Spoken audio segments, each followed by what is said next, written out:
பொங்கல் பரிசு தொகுப்பு வழங்கும் விழா. தமிழக முதல்வர் ஸ்டாலின் உத்தரவின் படி ஓசூர் மாநகராட்சிக்கு உட்பட்ட 22வது வார்டு முனீஸ்வரன் நகரில் உள்ள ரேஷன் கடையில் பொங்கல் பரிசு தொகுப்பு வழங்கும் விழா இன்று நடந்தது.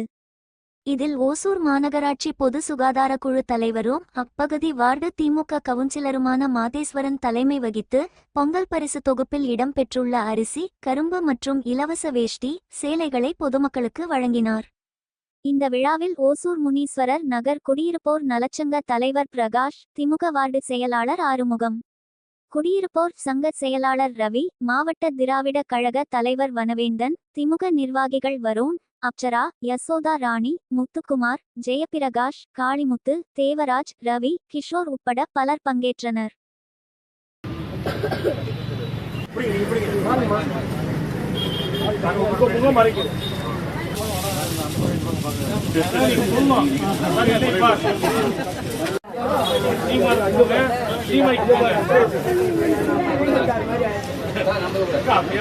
பொங்கல் வாழ்த்து பொங்கல் கிடையாது கொடுக்குற மாதிரி எடுத்துக்கலாம். வாங்க